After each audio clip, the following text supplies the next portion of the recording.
terminals would remain closed for months. Freeport LNG said an explosion last week had halted operations at the plant in Texas.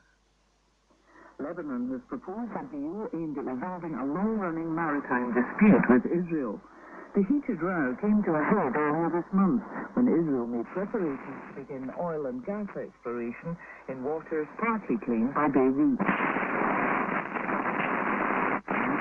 Iqbal has urged people to drink less tea to help the government reduce its import bill. Mr. Iqbal said the government had been borrowing money to buy in the much-loved beverage, and if people reduce consumption by 1 or 2 cups a day, it would help the economy. And Costa Rica have claimed the final place in this year's Football World Cup tournament in Qatar. They beat New Zealand 1-0 in the intercontinental playoffs to reach their third finals in a row. BBC News. Hello and welcome back to Outlook on the BBC World Service with me, Andrea Kennedy. Today we're hearing the story of the Tartan babies. David McBride and Helen Ward, who as newborns were left clearly well-dressed and cared for in tartan patterned bags. David was found in the passenger seat of a stranger's car in Northern Ireland, and years later Helen in a phone box a few miles south of the border. They were both then adopted by other families, and years later each of them went looking for their birth mother. But what they found was each other, their full siblings. Let that sink in. Whoever left David in 1962, 6 years later would have a child with the same man and leave that baby, Helen, too.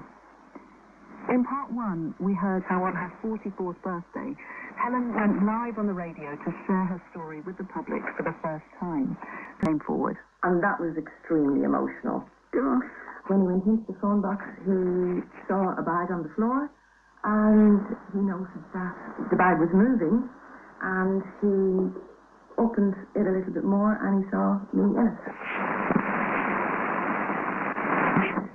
It's kind of unimaginable, really, the feeling about it, you know. I mean, it must be really something to find someone who can tell you the circumstances of that moment. You know, you as a tiny little baby in the phone box, and that's your strongest connection you have at that point to your mother, no? Absolutely. It's incredible because he is the very first person to have picked me up since perhaps my birth mother put me in that bag. And to just listen to him tell me the story of that night.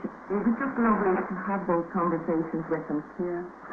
Beautiful to make that connection with these two men who I think feel this story deeply as well, don't they? Absolutely. When I went to visit Sergeant Michael Keneally, I got to meet all his family. I felt like the Queen coming to his house that particular day. The china was out, the carrot cake was out. They brought me around Dundalk. They showed me exactly where the phone box had been. They showed me so much. They told me so much. You kind of feel that you're getting somewhere. And then, all of a sudden, the trail goes cold. The bottom line is there was no information on my birth mother. There was nothing. She thought the trail had gone cold. What did that feel like to find out that you had a brother? It was incredible. It was unbelievable. I had just left my friend's house and I was just sitting in my car. I kept thinking myself and I was like, oh my gosh, did I hear her right? Did she just tell me I had a real brother? And not only that, because she was explaining the situation of the lost family show, she asked that I would keep it quiet, so I wasn't able to tell anybody till October until I had met David. How do you say that word? You talk to your dog. Oh my goodness. Yeah. What's that wait like? Oh, it was every day you wake up, you're thinking about it, you say to yourself, oh my God, I thought it was just me. Because when you discover yourself as a family, you think you're the only one. And now I have a brother. And David, what about you? I mean, does this all time with you? So you have to keep it quiet as well. Well, I was fine because I only found out about Helen a week before I met him. But, you know, it was tough because even in that period of time,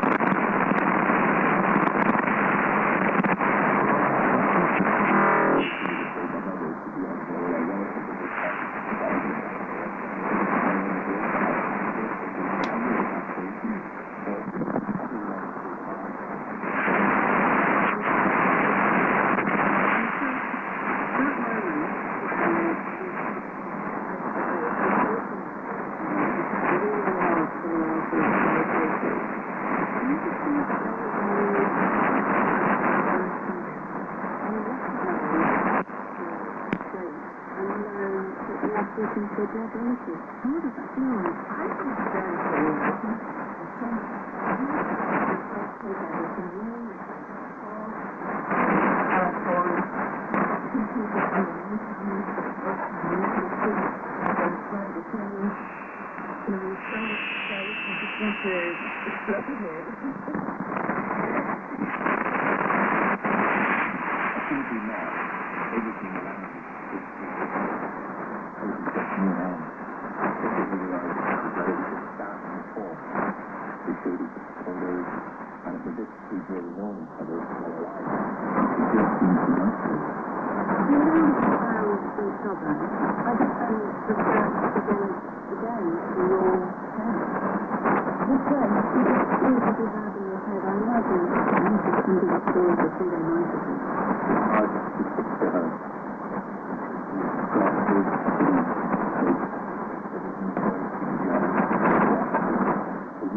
but sadly, they've failed by that stage. That must have been a difficult piece of information to take in. I found it quite saddening that they had gone, because the whole journey was the hope that someday I would sit down and be able to speak with her, to find out her life, to find out why she had put me up for adoption or left me, should I say, and gone back. There were so many questions, but now she's gone. Yeah, it's sad to find out that our parents had passed away, particularly our mother. Your whole world sort of falls in because, like Helen, when we started this journey, we just wanted to know why, and we wanted to meet our mother. Mm. She lived to a very good age, didn't she? She died, I think, when she was 90, is that right? That's right, yeah. Yeah. We were so close to finding, but then it obviously wasn't meant to be. Mm. So what did you find out about them and about their story? Well, our mother was a country girl. Our father was a city boy. She was a lot younger. The bright light brought her from the west coast of Ireland, from Kerry up to Dublin. She was called Marcella. And our father was a band leader in Dublin. And my mother, Marcella, met our father when she was probably going to the dance hall. And they had an affair which lasted 40 years or more. So he was married? Yes, he was married.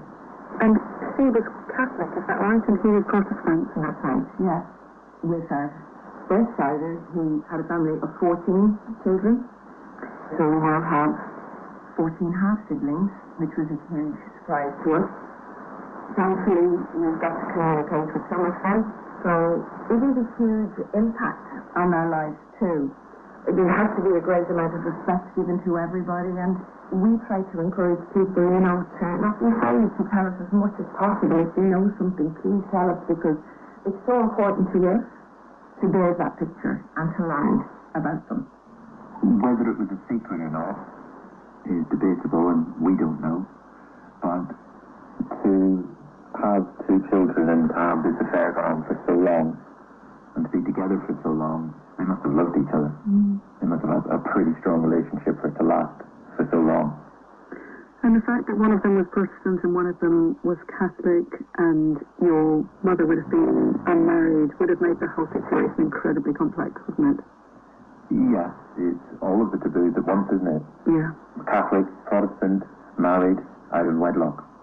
So normally in these situations there may be one taboo broken, but for all three taboos to be broken in a country like Ireland, what hopes did they have? Yeah. You've seen photographs of both of them. What was that like? For me it was quite bizarre to see a picture of my father, because apparently I looked so much like him. do. Yeah. I've seen the picture. You really do. Yeah. Oh, how does it feel to look at that, though? To look at that photo and recognise your own features in it? It's quite surreal, to be quite truthful. For years, you can, I don't know, Helen's probably been in the same situation. You walk down the street, you look at people, and you sometimes think, you wonder where you get your looks from, or where your little traits from. We've never known for such a long period of time, and now we do know. And suddenly you're looking at someone who looks so much like you. It is quite surreal. But the story doesn't end there. While they were filming the TV show, Helen had a revelation of sorts. She recalled a story she'd read about during her early days of research, and it made her think, could there be another full sibling out there? The story was that a baby was found in 1965 in a phone box. He was found in a bag. He had a warm bottle. So all the pieces of information that were part and parcel of his story were part and parcel of my story. And part and parcel of David's story. And I think at that moment in the car with David, I really felt there was a very strong possibility that this person could be our full sibling. And the strange thing about it was that Helen told the TV company of her thoughts. And the TV company sort of ignored it, didn't they, Helen? They didn't do anything with it. And I think they thought, like I'd thought, maybe my sister's gone doolally. Thank you, David. maybe all this filming's got to both of us. The idea was dismissed, but then after their show aired, it turned out that Helen's hunch was right. A young woman in Australia thought about her Irish dad. She was, and she got in touch with her dad and said, you have to look at this program. I feel there's something up with this. They could be your sister, they could be your brother. And she got in touch then, and we got to meet John, we got to speak to him for the very first time in April 2021. So John he was born 1965, so he's the middle. He's the middle child. What was that like, meeting him? When the three of us actually sat down to meet, it was